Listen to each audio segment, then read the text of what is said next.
To be a slave, to be owned by another person as a car, house, or a table is owned. To live as a piece of property that could be sold, a child sold from its mother, a wife from her husband, be considered not human, but a thing. That was an excerpt from Julius Lester's book, To Be a Slave. And this small quote captures a very important lesson that the Darwin incident is trying to teach.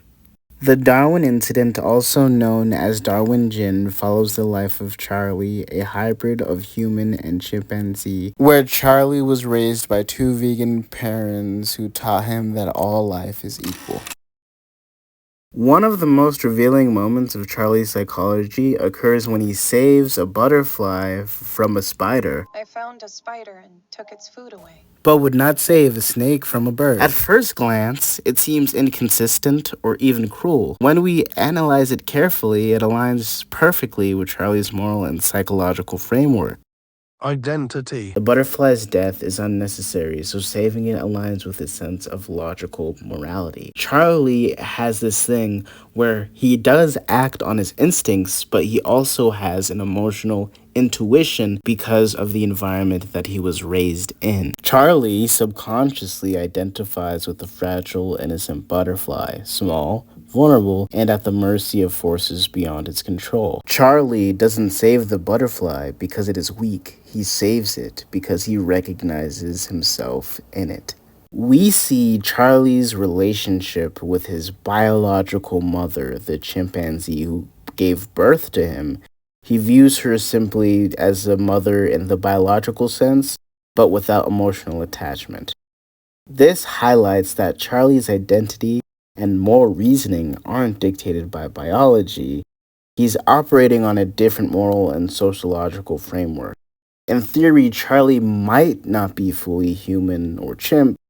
He could represent a new, unique species defined by neither biology nor society, but his own cognitive and moral capacities. Within the Darwin incident, it makes an explicit comparison to the mule, another hybrid species, emphasizing that hybrids can exist outside traditional categories and challenge our understanding of identity. Actually, it might be better if they did treat him like a criminal.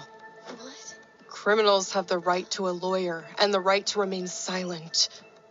They can even petition for a writ of habeas corpus, but Charlie can't. He just doesn't have any of the legal rights anyone else has. He is a new entity, a living test of what it means to exist between worlds, between species, and between rules.